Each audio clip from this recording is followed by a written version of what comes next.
এই পর্যন্ত দেখে আপনারা ভাবছেন তো স্থানটি কোথায়, কি নাম, কিভাবে যাব, কত সময় লাগবে, প্রসাদ পাওয়ার নিয়ম কি? তাই তো, এসবই জানতে পারবেন এই ভিডিওটির মাধ্যমে।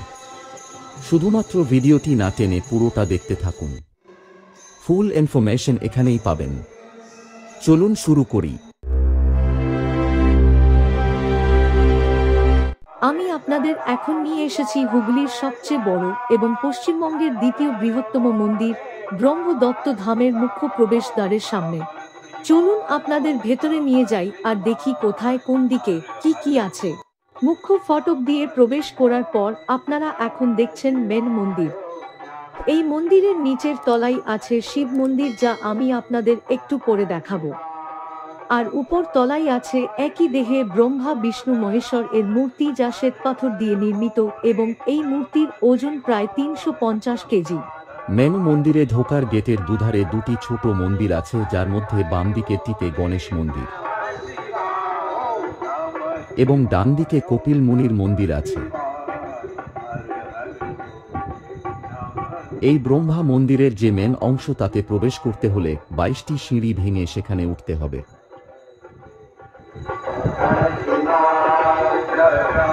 এখন আমরা প্রবেশ করব মেন মন্দিরে। ব্রহ্মা বিষ্ণু মহেশ্বর এর যৌথ মূর্তির সামনে যে গেট আছে, সেই গেট দিয়ে আমরা প্রবেশ করব। এই গেটের কাঠের কারুকার্য অসাধারণ, যা দেখে আপনারা চোখ ফেরাতে পারবেন না।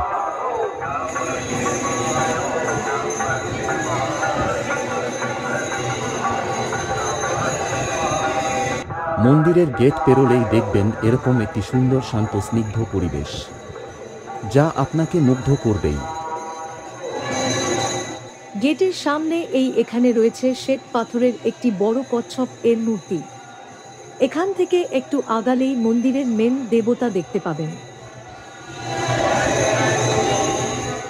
মন্দিরের ভেতরটা খুবই সুন্দর এবং পরিবেশটি এমনই মনোরম যে সেখানে গেলেই মনের মধ্যে এক আলাদা প্রশান্তি অনুভূত হয়।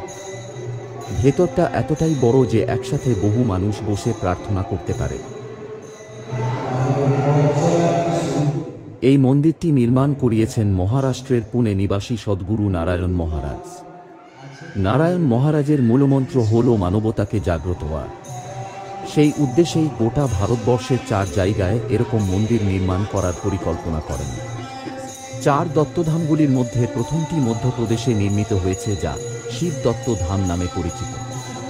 4 দত্তধামের মধ্যে দ্বিতীয়টি হল তামিলনাড়ু রাজ্যের কন্যাকুমারীতে অবস্থিত অনুসূয়া দত্ত ধাম।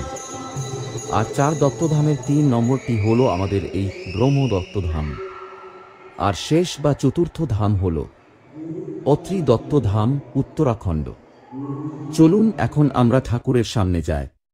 আমরা এখন এদিকটা দেখতে দেখতে মন্দিরের ইতিহাসটি একটু জেনে নিই।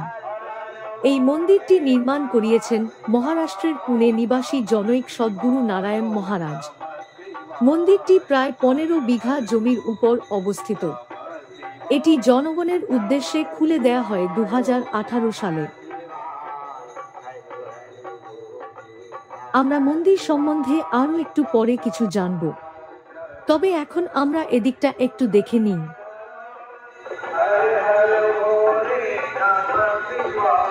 এখন আমরা মন্দিরের বাইরের দিকটা দেখতে দেখতে এখানে কিভাবে আসা যায়, মন্দির খোলার টাইম, পুজো দেওয়ার নিয়ম, প্রসাদ পাওয়ার নিয়ম একটু জেনে নেব। ট্রেন পথ এবং সড়ক পথ দুইভাবেই এখানে আসা যায়। যারা ট্রেনে আসবেন তাদের বলি, আপনারা যেদিক থেকেই আসুন না কেন, আপনাদের নামতে হবে হাওড়া বর্ধমান কর্ড লাইনের বারুইপাড়া স্টেশনে। ওখান থেকে ব্রহ্মদত্ত ধামের দূরত্ব প্রায় 3 কিলোমিটার।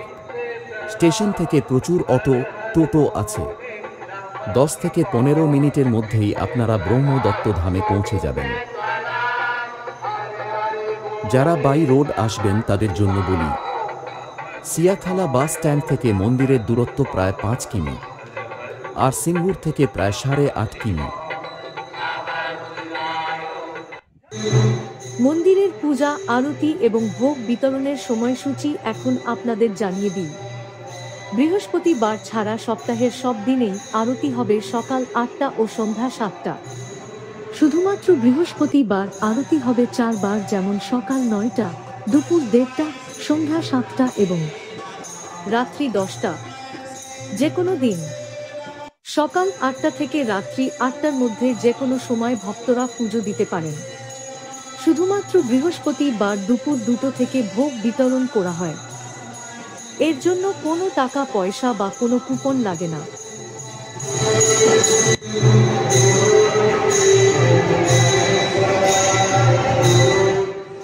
এখন দেখছেন মন্দিরের বাইরে দক্ষিণ দিক থেকে তোলা ছবি।